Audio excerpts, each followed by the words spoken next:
Hello, everybody, and welcome back to Forge D20's campaign Thrones. I'm your DM, Hunter, accompanied by my best friend Zach, once again, and we are very excited to, once again, share with you the experience that is this campaign and this story. When we last left off, Daedalus and Alistair had made their way to the Dwarven excavation to rescue an ally of one Nibbin Botfizzle, someone named Cornelius, who had come to this excavation site to do some exploring, some spelunking, maybe find some treasures, bring that back to Nibbin, and share the wealth with him. Unfortunately, Cornelius never returned. Due to this, after about a fortnight's missing in action, Nibbin reached out to Alistair and Daedalus. They came to an accord that he would reward them if they went to the excavation and investigated what happened to his ally, and brought him back if possible. Alistair and Daedalus made their way there and have now found Cornelius, or what they suspect to be Cornelius, but in the end, they decided to go further into the excavation after a brief run-in with some orcs that happened to be also investigating these ruins.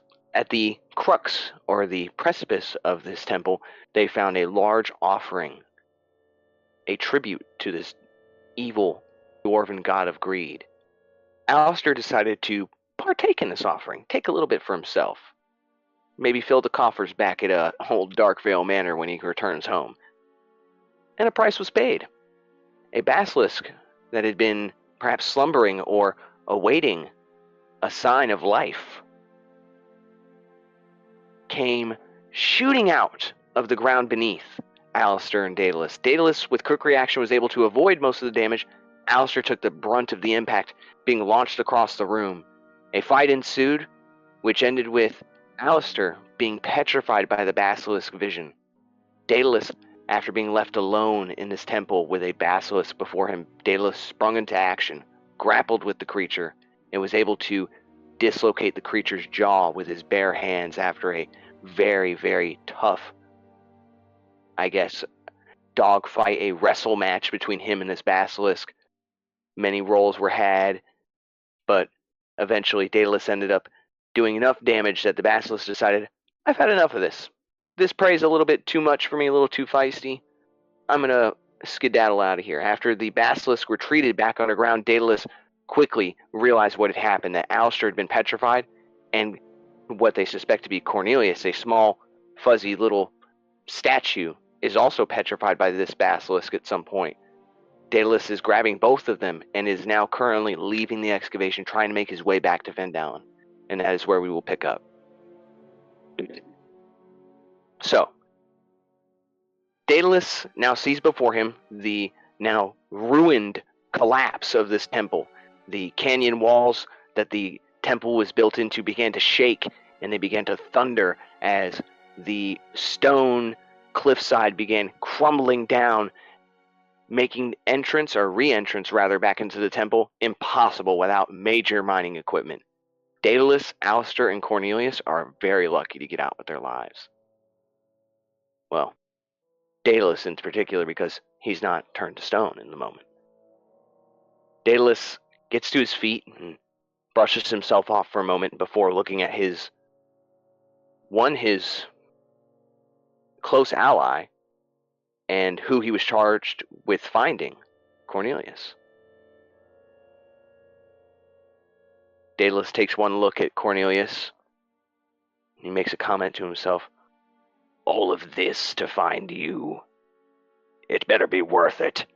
Daedalus picks up the small statue of the fuzzy-looking creature. He then looks at Alistair. How in the hells am I going to get him back to Phandelin? I could carry him as well, but... Daedalus looks at Alistair. He takes a moment and pulls his rucksack over his shoulder and peeks inside, and he spots something that he remembered he had in his explorer's pack. 20 feet of rope. Daedalus begins tying the rope around Alistair's now petrified body. Alistair, you're still conscious in this statued state. You can see what Daedalus is doing. You can hear him, but you cannot move, you cannot scream, cannot speak. It is true terror. You are left to Daedalus's mercy and for him to help you. Daedalus, you see him tying this rope around your waist. You clearly can tell he plans on dragging you. If he can't carry you, he will drag you. Daedalus, as he's tying you up, you hear him sort of speaking to you. Well, Alistair, if you're in there, I apologize, but I don't have a wagon. And although you are a small half-elf, and rather emaciated-looking one, I don't feel like carrying you for the next, 9-10 hour walk back to the village. So I'm going to drag you. And then Daedalus makes an observation. You see him kind of look up to the sky, raise an eyebrow. Or should I carry him? If I'm dragging him and maybe the arm snaps off the statue, he would lose his arm. Daedalus looks down at the statue. Don't worry, Alistair, that's not going to happen. I hope you're not awake. You're not awake. Daedalus then reaches down and he decides to sort of stand up Alistair's statue from its sort of rested position. He decides he's going to carry Alistair as far as he can, and then he's going to drag him, at least far enough away from the canyons and sort of rough grounds in these areas. Daedalus begins his journey back to the village, and it takes quite a while. Daedalus treks back from the dwarven excavation back to the town of Phandelin. Eventually, he travels probably for about 8-9 hours before he starts to see the crest of Umbridge Hill and the windmill. Finally, he eventually sees the town after crossing over the hill itself in another 2-3 hours. After seeing the town proper, at this point he's actually now dragging Alistair. You can see a sort of rut in the grassy fields behind him from where Alistair's being sort of plowed through everything, being pulled by this sort of workhorse that is Daedalus holding Cornelius like a football and pulling this rope behind him that has the statued body of Alistair, sort of frozen in this state of, oh shit, and he's got his hands out in defense. Daedalus eventually makes his way to the town. To the left and the right, the village folk gasp here and there. A few of them have raised eyebrows. Some open their windows and kind of look out the shutters to see what they're seeing, if it's really true, and they see the golden dragonborn kind of carrying a statue in one arm, and he's dragging another along. A few people whisper, make comments. Daedalus is kind of like trying to make his way through the town. Yes, yes, have you not ever seen anything petrified before? It's a statue. Yes, move, move, move. And he's trying to make his way to Nib and Botfizzle's emporium. He makes his way there to Botfizzle's. He opens the curtain door and is assaulted once again by the aroma of this place, the heavy lavender smell. And you can hear the humming of one Nib and Botfizzle inside Alistair. You hear, and then a voice of recognition. Oh, Daedalus, welcome back. A clap of the hands again. Uncelio? And then the pillow once again twirls in front of him. Nibbin hops on and begins to float towards Daedalus. Ah, I see you found them, my friend. You found Cornelius. This is very good. He will be a little perplexed, a little miffed, I must say. Where's Alistair? And then you see Daedalus start pulling at the rope, pulling it inside, and you hear the grinding of the stone on the ground being pulled in. It's this long, dramatic pause as it comes to a stop right next to him. Daedalus looks at Nibbin. Well, my floors are ruined. Thank you for that. You could have just said he was petrified as well. This is your fault. What the hell do you mean this is my fault? You see Nibbin flaunts his hands out in front of them, pointing at the two of them. What do you mean? How could this be my fault? I didn't petrify them. You said that there wouldn't be anything dangerous here. I also said that I had not investigated these ruins, that Cornelius was the one that had gone. I did not know this had happened to him. You said that you knew more than you let on when we left. Maybe you knew about this basilisk. What are you saying here? That I wanted my friend to go in there and get petrified, and I sent the two of you to get petrified as well? And what would that gain me? Daedalus looks at him. You have about 5 minutes to fix him. And he points at Alistair and he kind of pokes the statue. If not, this place is going to go up in flames. Do you understand, Botfizzle? You see Nibbin's eyes get real wide. Are you threatening me, Golden One? And he squints at Daedalus. Daedalus looks back and squints back at him. No, I'm not threatening you, Nibbin Botfizzle. I'm telling you what will happen in 5 minutes if you do not fix Alistair. You see a bit of smoke come from the nostrils of Daedalus. You see Nibbin thinks for a moment. He looks to his left, looks to his right. He puts his hands out, raises them up very slowly, and puts them out in front of him. All right, Daedalus, all right. I plan on unpetrifying them anyways. There's no need to do anything hasty here. No need for me to have to call the gods. I'll go get that basilisk oil right away. Basilisk oil. Daedalus stands back up from his sort of crouched position where he got sort of nose to nose with Nibbin. He looks at Alistair. See, Alistair, nothing to worry about. You're fine. He's going to unpetrify you at any minute now. About 20 minutes goes by. Daedalus is fuming. And Nibbin finally comes out. Oh, good. I was worried that you would actually begin to burn the place down in my absence. It takes a while to find a lot of potions and oils in this place. I mean, look at the walls, and you see hundreds of potions and oils lining the place, and they go all the way into the back room, the storage areas. Finally, though, you see this dusty-looking elixir bottle. He looks at Daedalus. This is basilisk oil. You see this sort of blue film in here? That's the blood of the basilisk. Speaking of the basilisk, what happened to the one in there? It was dealt with. It's still alive, but it was dealt with. We got out alive. That's what matters. Now fix him. Oh, yes, right away, Daedalus. Fucking asshole. And Daedalus pays it no mind. He lets the attention go, the insult go to the wayside. He stands there with his arms crossed, watching very closely as Nibbin raises himself via the floating pillow. He sits crisscross. He uncorks the bottle, and you see he takes a little bit of this blue elixir, he swirls it around in his fingers, and he drops just a little bit right on the tippy top of Alistair's head.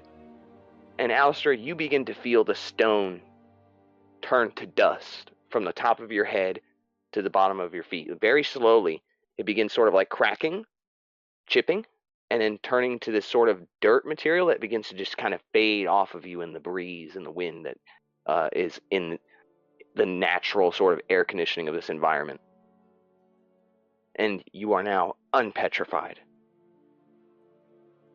As Alistair comes to, he's not like screaming, there's no sense of urgency. A long time ago, well, not too long, he accepted the fact, halfway through this trek back to town, that he's gonna have to be drugged through dirt no matter the cost. And you just see a look of, like, he went through the 5 stages of grief of being drugged, God knows how long, back to Phandelin, and he's in the acceptance stage. He looks at Daedalus. Well, thanks for saving my life. Daedalus, you really are willing to do anything to get the job done. I respect that. I will say I probably would have fought you on our way back to town if, I wasn't petrified. So I definitely would not have taken kindly to be drugged through the dirt. Sorry, I'm just going off on a tangent. And he's kind of like scratching at right under his eye, the one that's covered by the eye patch. And he looks to Nibbin and begins to speak to Nibbin. Hey, Nibbin, good to see you again. I'm sorry for the forceful nature of my comrade here. He's, at least from the brief time I've journeyed with him, I can tell that he's the willing to do anything it takes to get it done type of guy, and I respect that. So don't take it too harsh.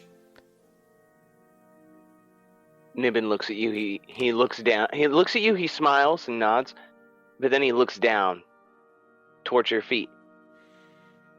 Oh God, one of your feet chipped off, and he points down. Alistair looks down. Your foot's still there, but you immediate shock though at the thought of it. You just and he looks. Oh, why did you say that? Nibbin laughs. Oh, Alistair, you fell for one of the classic blunders. I always do that when I unpetrify people. Not that it happens all the time, but I've had a few in my day. But I'm glad you're alive. I'm glad that you were merely petrified. Say, did the two of you, find anything other than Cornelius, perhaps before we wake him up, like gold that you'd like to share with me, perhaps? Nibbin laughs a little bit awkwardly, and then you see Daedalus squints. We're not sharing anything with you. Here. And then he just kind of shoves the statue of Cornelius from his arm, where he's got him, like, kind of tucked away like a football, and he just shoves it onto the pillow with Nibbin. Nibbin almost falls off, and he grabs onto the statue. Daedalus, Jesus! Calm down, my scaled fellow. I meant no offense. I wanted to know maybe if you found anything in the temple. Now, let me fix Cornelius for a moment. Daedalus kind of looks at you, and you see his, like, you can tell he's about done with Nibbin. He's, like, very close to snapping. You can, like, see the smoke coming out of his ears almost. Well, ears, quote unquote. Do Dragonborn have ears? I don't. Daedalus has. There's like ear holes, I guess. There's like ear like hearing receptacles, is what I will call them. Hearing receptacles. But Nibbin then does the same thing to Cornelius. You see the statue begin to turn to dust, and then the person beneath the statue revealed. You see this fuzzy red fur, and you got a little bit of white fur around the face, around the mouth, and a black little nose and beady brown eyes. And he's got little overalls on. He's got sort of like a long dress shirt on underneath that. Not dress shirt, but like explorer's like sort of shirt like Indiana Jones would have on, right? That button up. And he's you see the little fuzzy fellow. Oh, I'm alive. Oh, I'm alive. Oh. Nibbin. Oh, it's you, Nibbin. Oh, thank the gods. Where's the basilisk? He looks around. Daedalus stands there, looks at you, and you can see his eyes are kind of wide, like, are you seeing this shit? Like, what the hell? Nibbin looks, it's fine, my good fellow Cornelius. It's fine, it's fine. Cornelius looks at him. It's not at all. I was stuck there for 2 weeks, unable to scream or move. Do you know what that's like, Nibbin? Nibbin kind of shrugs his shoulders. Not really, no. You're alive. They saved you. And you see Cornelius turns and looks at us, and his eyes get wide. Ah, yes. Oh, the two of you. You found me in that temple, thank God. You said, I heard your name, Daedalus and Alistair. Yes, I'm Cornelius Mesosweeps. Forgive me for my current shaky state. And you see him, like, literally fucking trembling at this point because he's so traumatized by being stuck for 2 weeks, unable to move, scream. The claustrophobic nightmare that is, I have no mouth, but I must scream in a way. Cornelius looks at the two of us and kind of sizes up Daedalus and sizes you up, Alistair. You two seem quite capable. Thank you. Keep whatever you found. I don't want it. My life is all that matters. Nibbin, I'd like to go lay down now. Nibbin looks at him. Oh, yeah, yes. Unsetting. And then the cushion takes the two of them away back to the counter, and you see Cornelius just kind of hops off the cushion and hops down behind the counter and disappears. Nibbin then claps his hands again. Unsetting. And then back to the two of us. Forgive me.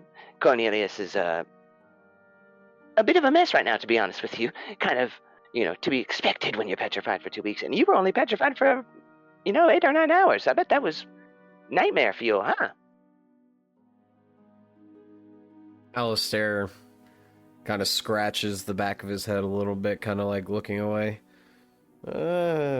Nothing compared to the other stuff I've seen. You see Nibbin kind of like, he kind of leers his head back away from you. Oh, oh. He looks at Alistair. You do have that 1,000-yard stare like you've seen some things. For such a young man, I wonder how these things happened. Hmm. He takes a moment. It does not matter, though. Those are private things, I'm sure. The two of you are obviously to be rewarded. And then some, for your graciousness and forgiveness for me and my ignorance. I did not tell you that I knew those few things, those little few details. You forgot a lot of details. You hid a lot from us. Okay, I hid a lot from you. I understand that, Daedalus. We can let bygones be bygones, right? Alistair, back me up here. Alistair turns to Daedalus for a moment, just raises his hand up, like, just chillax a little bit, kind of like hand gesture.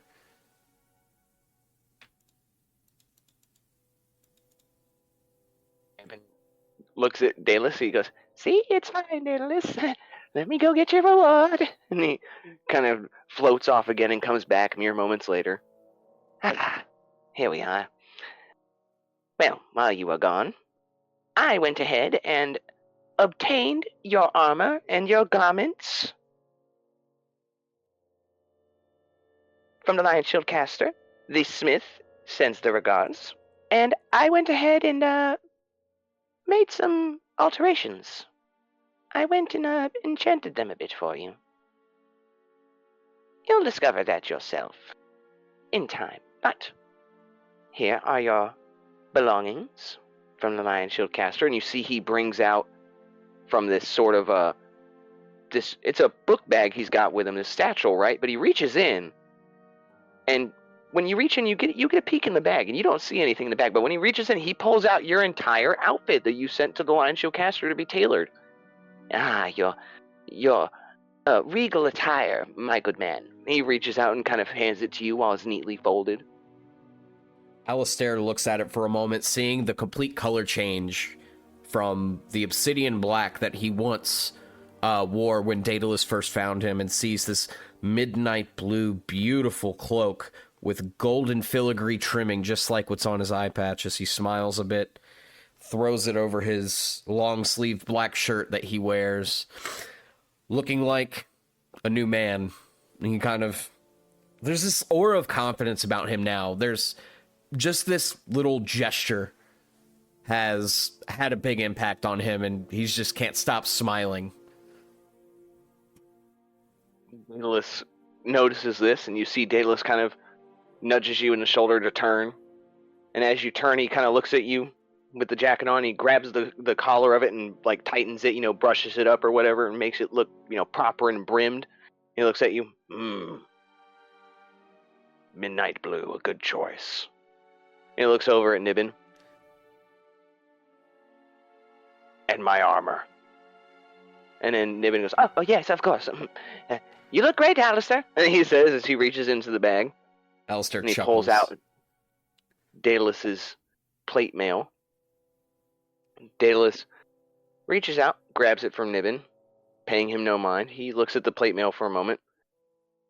He begins to put piece by piece on. Takes him about 2-3 minutes with you standing there. You help him put on a few straps here and there and buckle a thing here or there. But you see the freshly, I would say, freshly forged new plate mail. You see that the silver is basically stainless at this point. The links are flawless in this chain that's beneath the plates of the plate mail. You see the armor itself has been given a little bit of tailoring. You see a sort of green or deep dark green that's almost the same color as Daedalus's eyes. It's like a cloth that you would typically see on like a old Crusader images that you would see.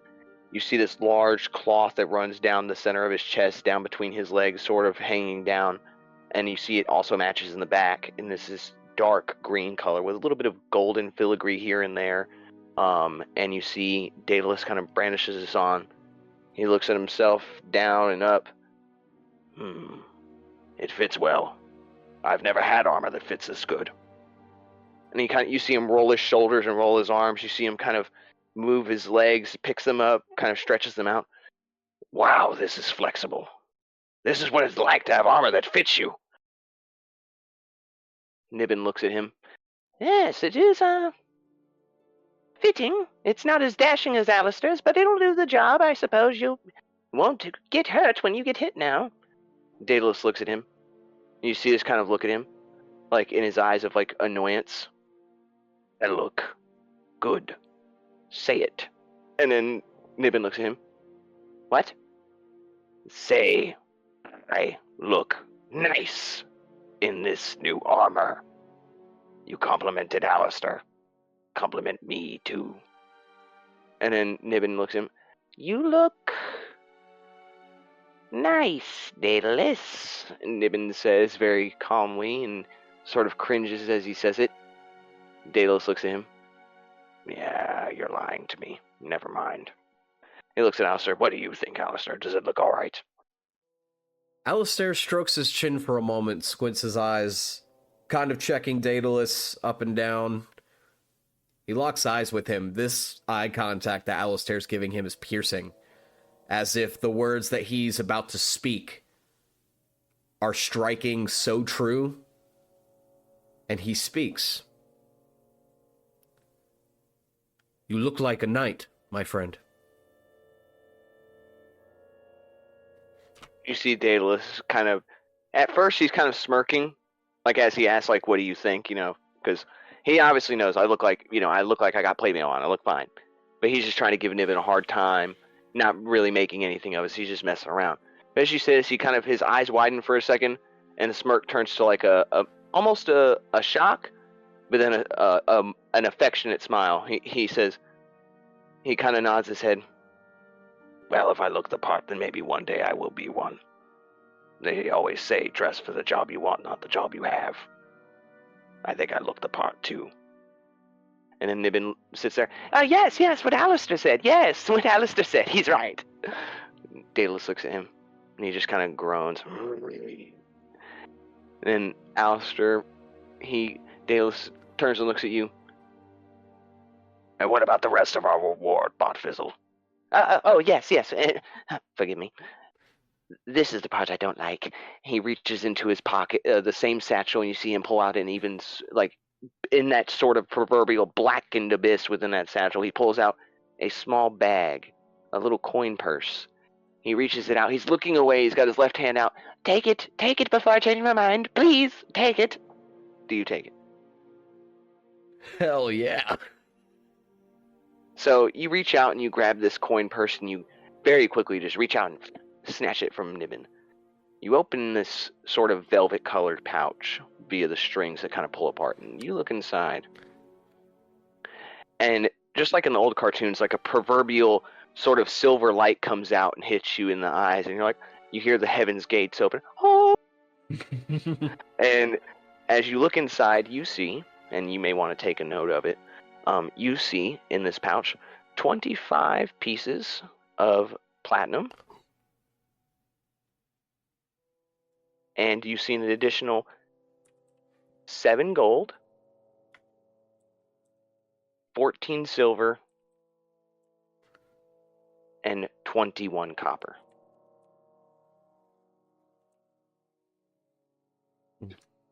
Okay. Daedalus looks at you. Well, what is it? Are we happy? Beyond happy. And Alistair closes the bag. Daedalus looks at Botfizzle. He looks at him. A pleasure doing business with you, Nibbin. And then Nibbin looks at him. Yes, a pleasure, Daedalus. Likewise to you, Alistair, of course. And he nods and smiles genuinely at you. Alistair gives him a very courteous bow. He returns the bow. Yes, he bows as well. If there's anything else I can do for you, gentlemen, I will do it. I am in your debt, truly. I value what you've done for me. Cornelius is a great friend. I have known him, half a decade now. And he has saved my life on more than one occasion, so I am in your debt, truly.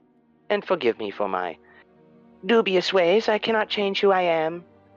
But I hope that you both can see I am a worthy ally, and I will repay you once more.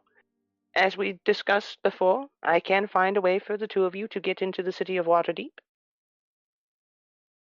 We will arrange this at a later date, but when the time comes, I will make this possible.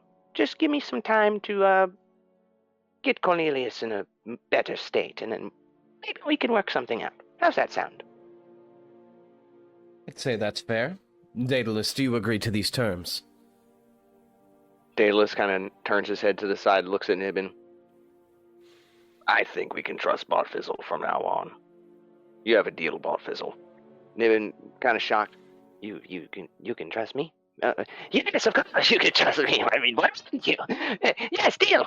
And then he goes, see you there. And he just kind of like floats off in his little pillow. You see him float off back behind the counter.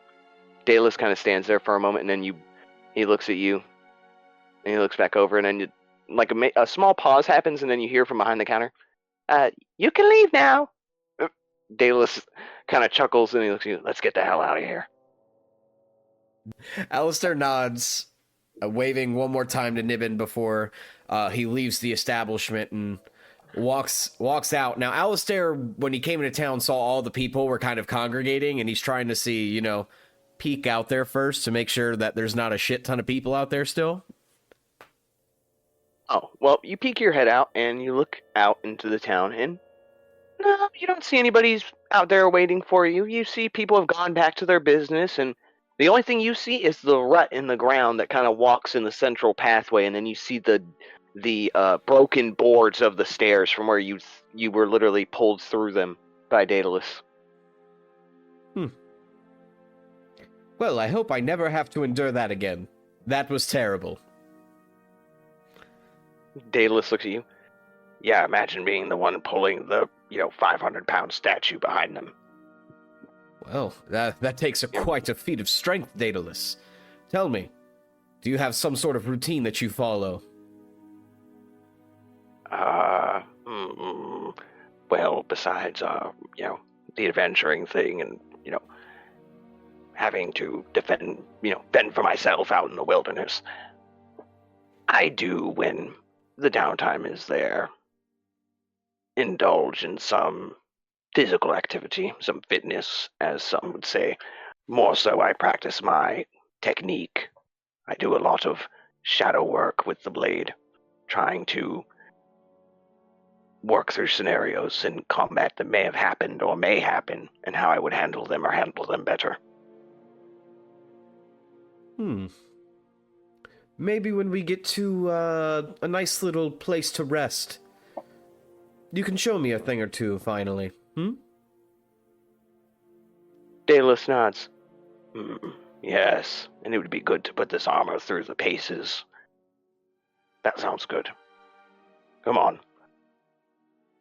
Alistair We nods. need to go and see what the Maester's list still had left on it. If I remember correctly, we had to go to this place called Nomengard? Nomengard, yes. I think he marked it on the map. And Daedalus reaches into his pocket and pulls out the map that the Maester gave them. He unscrolls it and looks at it, and you can kind of see a few markings here and there of cities, places, and you see the mark for Nomengard. Daedalus' golden talon finger reaches down, he points. Yes, there it is right there, to the east. Well, do you want to head there with haste, or do you perhaps want to take a moment or two to gather yourself? If you wouldn't mind, I would prefer we just walk at a normal pace. I could use it. Helps clear the head. I don't want to have to focus too much on sprinting and the like right now. I'm in agreement there. My legs probably couldn't go much further. Very well. And the two of you begin walking out of further out of Botfizzle's establishment through the town. Every so often, people will look at you and nod and give you a courteous smile. People are beginning to recognize Daedalus and Alistair. They've seen, okay, these guys have been here for a couple days now, 3-4 days. they've left and they've come back. They've helped us on multiple occasions. So now you're seeing the more in Connect townsfolk, specifically the obviously you've got Krieg and you have Nibbin, the Maester. You've got the Smithy and his wife over at the Lion Shield Caster. So there's word going around the town that the two of them are beginning to make an impact. And you see a few people say hello, say good morning, good afternoon, hello, and they ask you how your day is going as you walk by. They even speak to Daedalus in surprise, and Daedalus returns the kindness. And you see Daedalus is kind of impressed that people actually want to talk to him a little bit. And you see him he's got a bit of a smile on his face. And you see he kind of like looks around at the place for a moment, kind of as he's walking down the streets. You see he kind of turns left and turns to the right. And he kind of looks around. Alistair. These are good people. But what the hell are they going to do if a dragon comes here? You see his face gets kind of sad. He was happy, but he gets sad thinking about how ill-prepared these people are for what they saw on the cloud line the other day. Daedalus poses a question to you. Truly, what would they do? What defenses do they have? They have nothing. Then, Daedalus, we will protect them. Daedalus nods. You see him kind of like think on that. You already swore that we would kill the dragon to Elia, so yes, we will protect the town. I actually wanted to talk to you about that. I hope you didn't take offense that I brought you into that, all willy-nilly. Daedalus looks at him. I took no offense. Shocked at your willingness to fight a dragon, but I wouldn't say impressed, but almost impressed at the gall you have to think we could stand a chance. We killed a troll, though, and that's a step in the right direction, I suppose. Yeah, it is a step in the right direction, Daedalus. But you're probably wondering why I have such gall about this. And Alistair kind of like looks off into the distance at the sky as he's walking, kind of looking through the tree line. If someone doesn't stand up to protect these people, then no one will. If people are afraid, they won't take action. Someone needs to take action. And I want to prove that I can be worthy of the title of Lord. I have not earned it, but I want to. Because I want to create a better world. And as he just keeps walking, he doesn't say anything for the rest of the walk. He just kind of solemnly has the 10,000 yard stare the rest of the walk over. Daedalus nods in agreement, listening to Alistair's words. He says nothing either. A comfortable silence between the two of them as they continue their journey outside of the town of Phandelin on their way to the east to Nomengard. As they have begun this walk, hours go by, and eventually the afternoon becomes the evening. Your legs are somewhat sore. You know, you really haven't had to use them today. You know, you were a statue for 8 or 9 hours, so you just kind of, you feel all right. Like you've been walking for about 2-3 hours. They're kind of sore, but not the end of the road. But you are a little tired. You look over at Daedalus, though. He's exhausted. He is winded. He is perspirating. You didn't even know Dragonborn could do that. And you can see him every once in a while, he'll take a big deep breath through his nostrils to sort of lower his heart rate. Daedalus looks over at you. What? I'm tired. I can see that. Perhaps maybe we save our training for tomorrow. You seem quite gassed. Daedalus looks at him. Are you insinuating that I couldn't fight right now if I needed to? It's best to save that strength just in case you do need it, Daedalus. Let us make camp first. Here seems like a good place as any. We'll pull off to the side over here, away from the road. You pull off to the side path of the King's Road, and as the two of you begin to sort of pitch the tent, put the camp together, you've got your tent relatively set up fairly well. Daedalus has his. Would you like to describe your tent, your setup? Because I don't think you've described what your tent setup looks like yet. Well, I'm gonna tell you this. Alistair, I don't think has a tent set up. Let me see.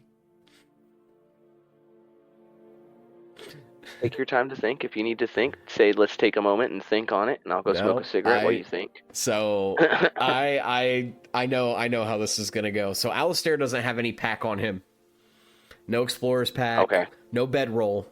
He literally sleeps on the ground and throws an extra set of clothes over him as a blanket. Daedalus looks at him. What the hell are you doing? Sleeping. What do you think I'm doing? Well, trying to. Daedalus looks at him. Fine, I'll pitch a second tent again. And he goes back to pitching another tent. He's got his set up, and you can see Daedalus's tent is very typical, very basic. You see this sort of olive green canvas color that's sort of draped over these large sort of, they're not sticks, I would say thick branches that have been shaved down into certain shapes, to be stakes in the ground. You see a small light coming from inside from a small lantern, a bedroll. Daedalus pulls out he's got an explorer's pack, but he also has a dungeoneer's pack. And from his dungeoneer's pack, you see this sort of brown canvas, like khaki-colored canvas material. He begins pitching another tent. If you recall, this is the one I put up for you almost a week ago when we left the manor, I think.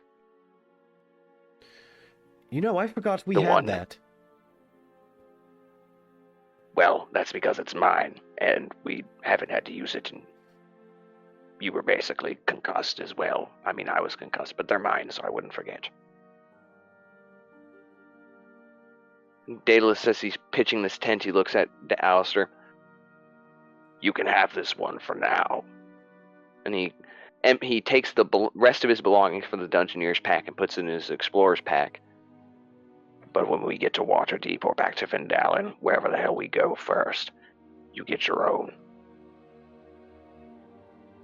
Fair enough. I appreciate the kind gesture, Daedalus.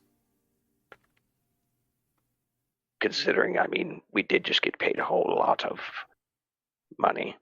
Speaking of the money. Yes. He pulls out the satchel, opens it. Half of it is yours. Daedalus looks inside, and the bright silver light almost blinds him. You see his eyes squint, and he leans his head back. Oh! He peeks back in with one eye, almost like he's sinning, and not, like he's hiding his gaze from the gods. He looks inside.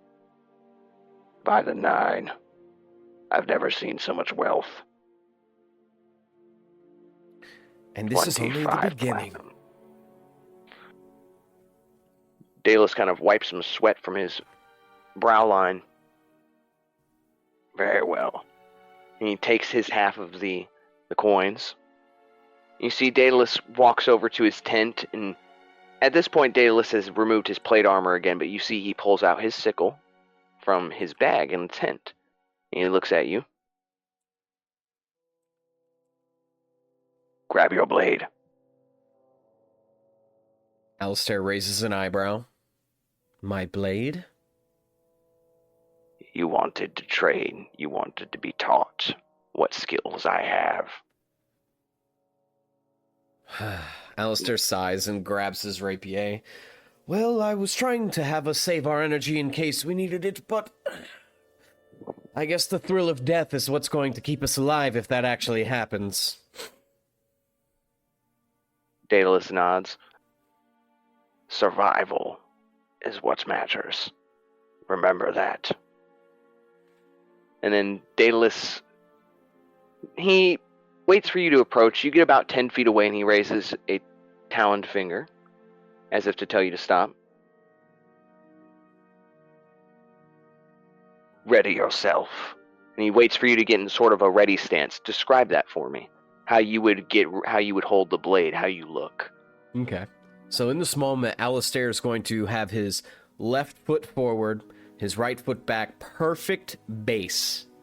after Daedalus showed him the proper form of picking things up, you can see that this is translated well to his technique and his base. You see a nice solid base, and as he extends an arm out, the other hand solely holding the rapier right over his head, kind of like Obi-Wan Kenobi style. And he turns his free palm up and gestures, "Let's go," to Daedalus. Daedalus kind of smiles. You see, he's almost he's impressed with your golf.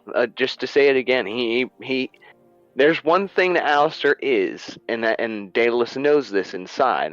Not that he said this out loud yet, but there's one thing he's noticed from Alistair, and it's that Alistair, even if it's foolish, he will stand up for himself if pushed. He will fight if he's got to, and he's not afraid to fight something that's bigger than him. And that's something that Daedalus has come to respect at this point. He nods. Typical Alistair. Biting off more than you can chew. And he starts to step forward. As you see Daedalus, he has no real kind of rhythm to his steps. He kind of starts to speed up, then dips left, slows down, then dips right, as he's kind of just seeing how you respond to his movements. He's almost circling around you, moving left to right, watching your footwork as he moves. He's closing in as he does it, though. Ever so slowly. You see his stance kind of lower. He's almost not quite crouched, but he's bent at the knees a fair bit, and you see he's got his sickle almost to the ground as he's dragging it along the dirt beneath your feet and his. And he looks at you. You have good form, Alistair. But sometimes form needs to be forgotten to save yourself. And as he does this, he slings up a bunch of dirt from the ground beneath you, and he tries sort of pocket sands at you with the sickle dirt. And as he pocket sands, you see him come flying through the smoke of this dirt that's been kicked up in front of you, and he shoulders into your body, kind of knocking you back a few feet. Alistair, just by the sheer force of Daedalus pushing him, and Alistair being on the leaner side of things, is going to be knocked back prone. As you fall on your butt and you feel the impact of the earth beneath you, you kind of look up. You didn't expect Daedalus to move that fast after that kind of slow walk up. He was just kind of dancing around, watching your movements. You see Daedalus now stands there before you. You have a good base, Alistair. But remember, never stand still, especially against a bigger foe. Your mobility matters. And you see as he motions for you to stand back up. Let's try that again. Now Daedalus steps back another 5, now 10 feet. You see he starts that same motion on you. He starts circling you, dipping to the left, then moving a little bit faster, dipping to the right, slowing back down, backing up a little bit, moving aggressively forward.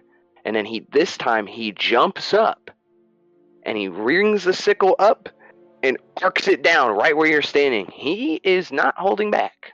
He's attempting to attack you. What do you do? Alistair's going to immediately roll to his left, Elden Ring style, out of the way. Nice. Daedalus jumps up. You see his body arc with the sickle as he rears back and brings the sickle down. As it crescents down towards you, Alistair, you roll right out of the way, just somersault forward right out of the way. As you roll out of the way of this attack, Daedalus slams the sickle into the earth next to you. His sickle stuck to the ground. You see he pulls it back up, and he looks at you. That's much better. And he looks at you, and then he takes his stance this time. And you see Daedalus' stance is very different from yours. You see Daedalus has a bit wider stance. You see his left and right legs are wider than shoulder length apart. He has a bit more bend to his knees. He takes one hand, his right hand, and it's holding the blade to his side. The sickle is not kind of drooped down, it's just at waist level. He doesn't have it up in front of him to sort of protect himself. In his left hand, he keeps out in front of him just a little bit, just kind of open palm in front of him. And he starts kind of just waiting for you. And then he turns that open palm left hand, drops his middle ring and pinky talons, drops his thumb, and then with his pointer talon looks at you, and you see he curls it as if to say, come get some. Alistair in this moment is going to start circling him slowly. And you're going to see Alistair... Well, Daedalus... He's going to try to hide it from Daedalus, actually, as he's trying to stealthily reach into his coat pocket to try to grab something. Let's say that Alistair, to try to hide it, is going to be pulling some feints with his rapier as if he's going to stab Daedalus to try to distract him. You see Daedalus kind of mimics your movements as you approach. He kind of moves back when you move forward. He moves left when you move right. He moves right when you move left. But as you start to feint a little bit, Daedalus doesn't expect the feints at first. You're trained in proper technique. You understand that the duel is a battle of the minds as well as skill. You gesture out a few feints to see his response, and very quickly Daedalus snaps his sickle out and whips the rapier away from him. But he's reacting to these feints, not seeing what you're doing with your hands in your bucket. And Alistair, in this moment, in his inventory, he has in his little pocket a little bag of sand. Oh my God. And he's gonna pocket sand him. Alistair, you reach into your pocket and you kind of let out one final feint as you stab forward. Daedalus knocks the blade of the obsidian rapier away, and as he knocks it away with a flick of his right wrist, as his right wrist moves away from his central vision, and he's looking at you now, taking his eyes away from the blades, he turns to look at you, and as he looks at you, his eyes are coated with sand, and you see Daedalus, and you immediately hear Daedalus, pocket sand, as he rears back, and you see Daedalus kind of has the sickle in front of him. He's kind of swishing left, swishing it right, trying to keep you away from him. Wipes his eyes of the dirt, blinks it away. What do you do? Alistair, in this moment, is going to just take the tip of his rapier and just, like, poke his shoulder with it. Like, not obviously trying to pierce the skin, but just, like, poking the armor. Like, thunk. As you take the rapier and you just... As you see Daedalus is blinded, he's kind of swinging left, swinging right, and you hear him, "Where are you, Alistair? You doghouse, where are you?" And you just give him a little right on the shoulder with the rapier, and you see Daedalus stiffens for a moment, and then he drops his shoulders, and he chuckles, and you hear Daedalus, "Ah, very good, Alistair, very good. You learn quickly." And Daedalus opens his eyes, and he can see now. He turns and looks at you and sees where you're standing. "That's where you were." And he looks at him for a moment. "You understand." Excuse me. "You understand that sometimes things such as form, technique, honor don't have a place in a battle for survival. What you just did, using your pocket sand, much like I use the dirt of the earth, that's resourceful, it's cunning, and it's something that will allow you to take down much bigger, stronger foes, like just now. Use your brain, Alistair. It is your greatest weapon." Alistair and you see smiles. Daedalus puts the sickle away. Alistair puts his obsidian rapier back at his side. "Well, I do have a good teacher, Daedalus. Thank you. I think this was a good first lesson. But I'm not gonna lie, and you see his legs are shaking. I don't think I can stand anymore. I don't know how you can right now." Daedalus kind of looks at you, and you see him look down at his legs. And then you see the right knee kind of like shake a little bit, and then he stiffens it. "I'm fine. Perfectly fine." And then the other one starts to shake, and he puts his hand down to steady it. "All right, I'm a little exhausted." And then he looks at you. "I think, as you said, that is enough for the first lesson. Next time, it will be different, but you will be ready. Get some rest, Alistair. We will need it for tomorrow when we make our way further to Nomengard." Alistair nods. kind of stretches, takes off his new studded leather armor. He puts it on a hanger, right back onto like a tree branch that's within, his reach. And Alistair is not going to rest tonight. He's going to have a restless sleep. He cannot sleep. But what he does in the interim to try to fill the void of him being unable to sleep is he's going to do crunches for as long as he can. He's just going to start training.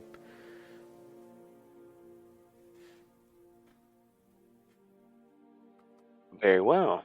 There will be consequences, I will say. There will be consequences. Exhaustion, things of that nature. They will come into play when we start to get to doing any rolls and we get to Nomengard. You understand? I do understand. Very well. Alistair, you choose to not rest in the evening. Instead, you take some time to do your own personal fitness work. You start doing crunches, different kinds of stretches as well whenever your body feels too sore to continue. You give yourself some time and try to keep going. You go to the point of exhaustion, and you go to the point of no more movement. You go to failure. At this point, you can't even lift your abdomen to get back up. Your muscles are in complete muscle failure. You can feel that lactic acid build up in your abdomen region, and it is tight. You can almost feel like if you try to sit up, you are going to cramp immediately.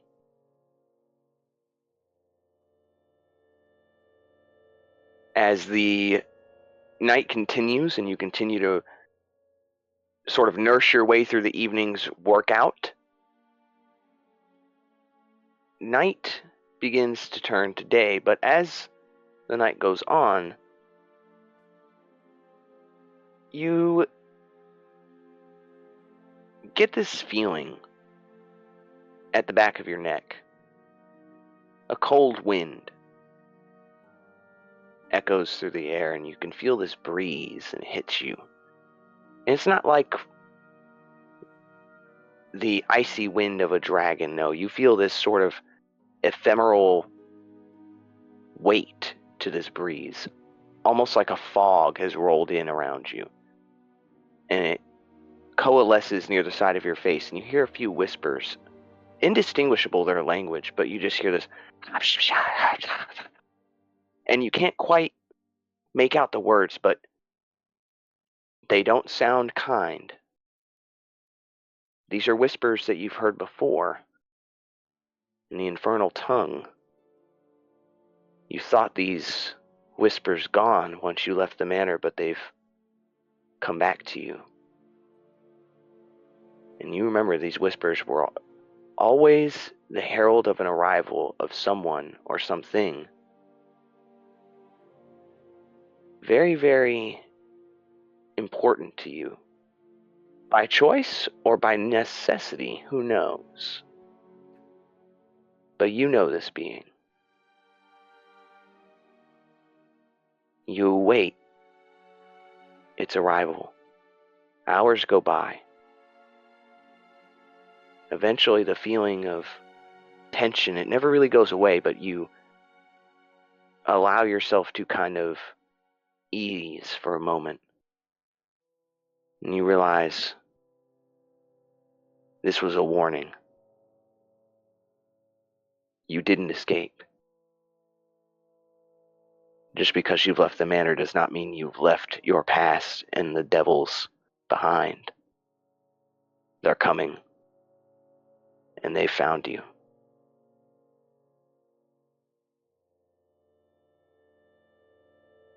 As day comes, eventually you hear the stirring of Daedalus in the tent over. You hear him stretch and then yawn. Much better. And you see Daedalus steps out from his tent. You see him shake out the evening's rest. Daedalus has already begun changing into his traveling gear from his nightly wear. When Daedalus turns and he sees you, just kind of laying motionless, looking up at the ceiling of your tent. The drapes of it opened already, have never really been shut. You went in here and just continued working all night. Daedalus turns and looks at you, and he sees you just in a sort of like catatonic, looking up at the ceiling state. He walks over, and not urgency, but a bit of a fast walk over. Alistair. And he kind of knocks on the wood of your tent. You hear it. Alistair. You immediately Are you hear. all right? You immediately hear the sink of his rapier, which is in its sheath, that is now just at Daedalus's neck, and he's looking up. Oh my god, I'm sorry, Daedalus. He grabs his sword and puts it back in the sheath. I'm sorry, I don't know what came over me. You see as you pull out the dagger, or not the dagger, the rapier, and its blade reaches close to Daedalus's neck. Daedalus does not react. He doesn't flinch, he just stares at you. He looks down at the blade at his neck. As you lower it, Daedalus very calmly, but you can hear a sense of urgency in his voice. Alistair, what is wrong? What's going on with you? In this moment, Alistair is definitely doing the 1,000-yard stare at the ground. After about 10, 15 seconds of silence, he slowly looks up at Daedalus. Do you remember when you found me at Darkheart Manor? And I thought you were a devil. Daedalus nods. It's because I would hear whispering. Constant whispering. I feel like I'm afraid. I just thought you were someone else. I'm sorry, Daedalus.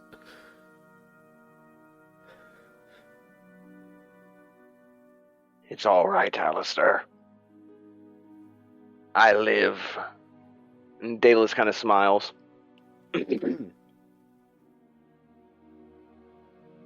Just remember when the whispering happens. If you're going to stab someone or something, don't stab the Golden Dragonborn.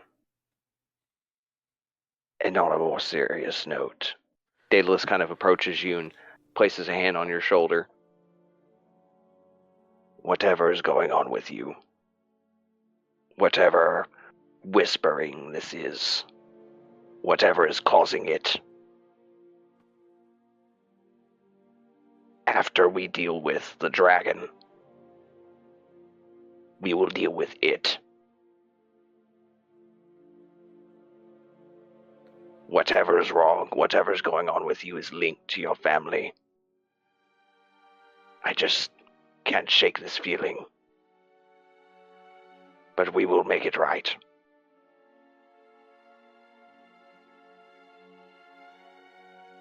Alistair just nods in agreement.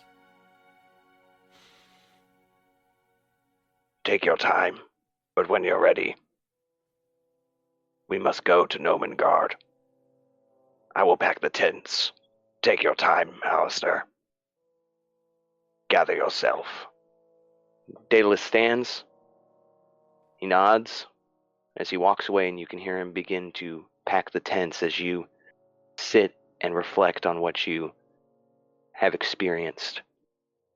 Is there anything you wish to add, Alistair, before we wrap up the session? Alistair is just gonna kind of be there in silence for a moment before taking down his tent, handing it back to Daedalus, and he's going to, with great muscular atrophy occurring after a traumatic experience, Alistair feels at a low point. He doesn't even want to talk right now. He just wants to just keep going, keep pushing forward. Very well.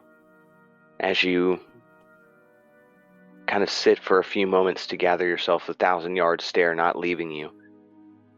Your body seems to enter this almost like autopilot state, much how you were for years back at the manor. You just stand up and ready your tent and haphazardly, not with much effort, kind of force it into its bag, the tent. As you and Daedalus pack up your belongings, you finish first and you have already begun walking towards Nomengard. Daedalus is maybe 15 seconds behind you.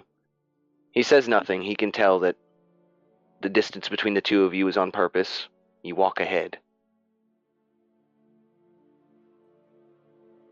And that is where we will end tonight's session, with you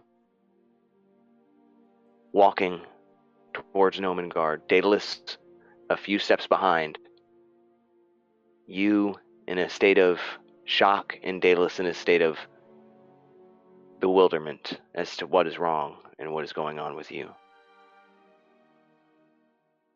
When we return next week, we will begin our next quest.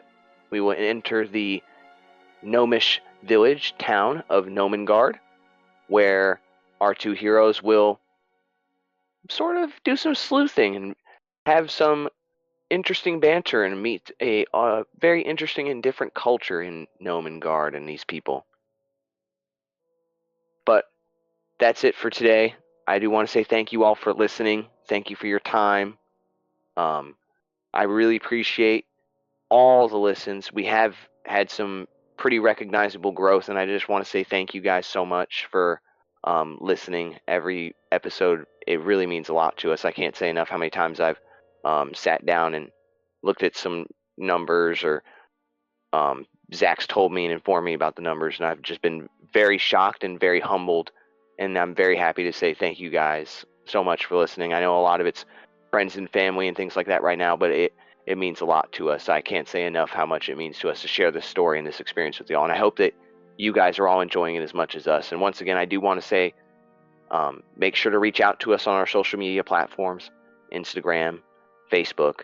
Make sure to give us your compliments, criticisms, what you'd like to see next, where you'd like to see the story go, and predictions. Where do you think the story's going to go? And just what do you think of the characters so far? Every comment matters, and we want to read them all. We want to share this with you. Give us your thoughts and your opinions. We'd love to hear them. But thank you so much. Thank you for the time that you spend with us. I can't say that enough. Zach, is there anything you wish to add before we call it for night? No, that's all I got. All right. Thank you, everybody. And once again, that was another episode of 4D20's Thrones.